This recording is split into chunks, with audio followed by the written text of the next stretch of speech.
हाय बच्चों, मैं आज आप सभी को पंचतंत्र की एक और कहानी सुनाऊंगी। और आज की कहानी का नाम है वृक्ष देवता। एक गांव में दो दोस्त राजू और रमन रहते थे। राजू बहुत ही ईमानदार, मेहनती और अच्छे स्वभाव का व्यक्ति था। और इसके विपरीत रमन बहुत ही दुष्ट, क्रूर और धोखेबाज था। एक दिन रमन ने सोचा कि राजू बहुत ही मेहनती है और मेरा तरह तरह की योजनाओं को बनाने में कोई जवाब नहीं। अगर हम दोनों के गुण मिल जाएं, तो हम दोनों मिलकर कमाल कर देंगे। मैं उसे अपने साथ शहर ले जाऊंगा ताकि हम दोनों मिलकर खूब सारा धन कमा सकें और बाद में मैं अपनी चालाकी से उसका भी धन हड़प लूंगा।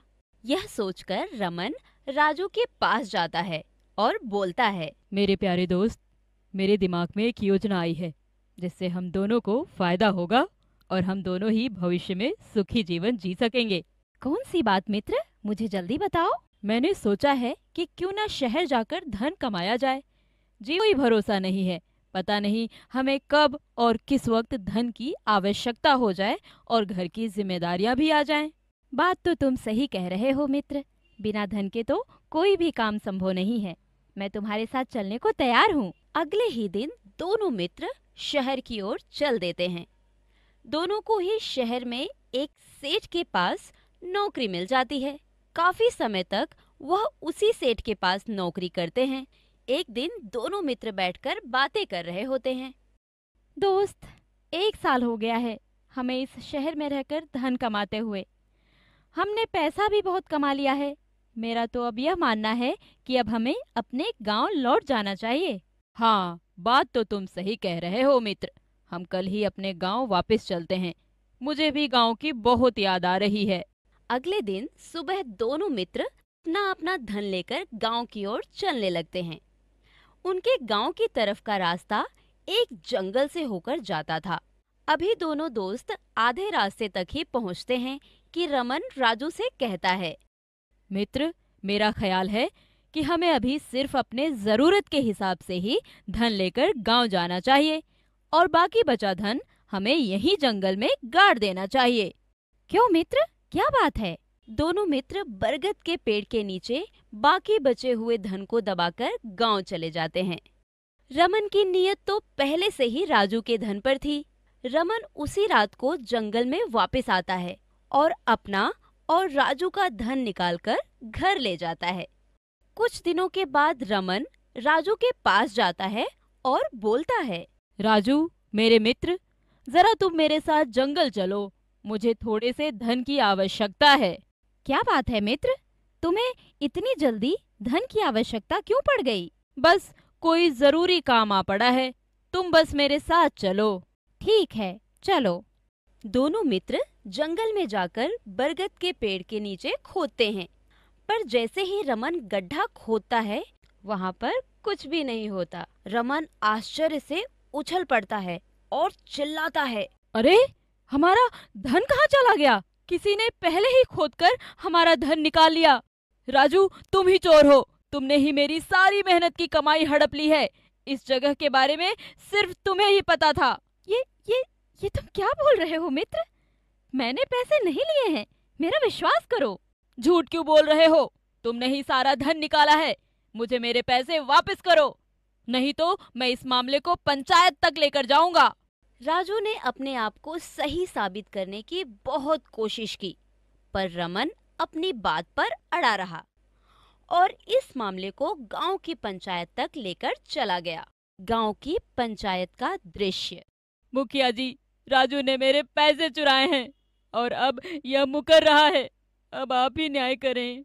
नहीं नहीं मुखिया जी, मेरा विश्वास करें, मैं बेकसूर हूँ। मैंने कोई चोरी नहीं की है। तुम दोनों की बातें सुनकर तो इस मामले का फैसला करना थोड़ा मुश्किल लग रहा है, क्योंकि तुम दोनों के पास ही अपनी बातें सही साबित करने का ना कोई गवाह है और ना कोई प्रमाण।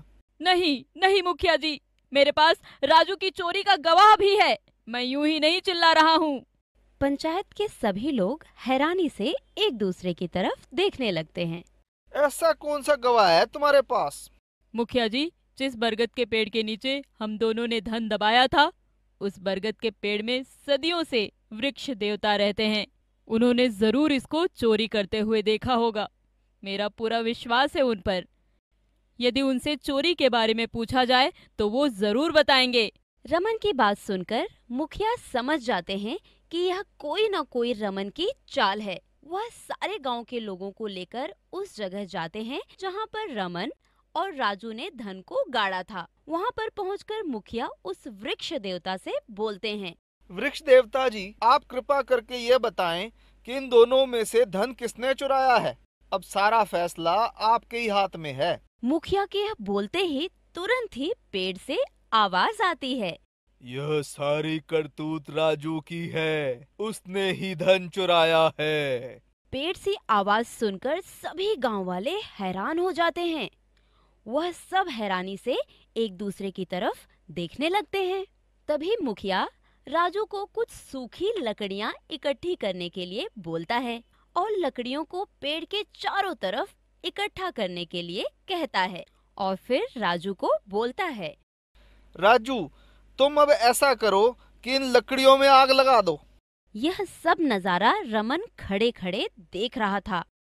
जैसे ही आग जलने लगती है, गांव के सभी लोग देखते हैं कि एक बूढ़ा सा आदमी खांसता हुआ पेड़ के खोखल से बाहर निकलकर भाग रहा है।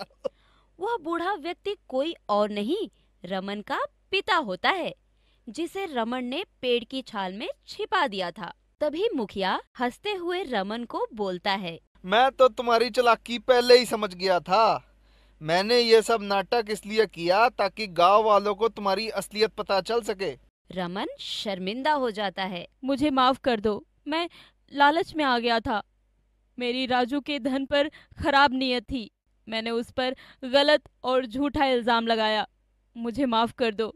मैं राजू का बचा हुआ धन उसे वापस कर दूंगा। मुझे माफ कर दो मेरे दोस्त।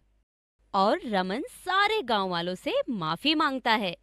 इस कहानी से हमें यह शिक्षा मिलती है कि हमें किसी का बुरा नहीं करना चाहिए।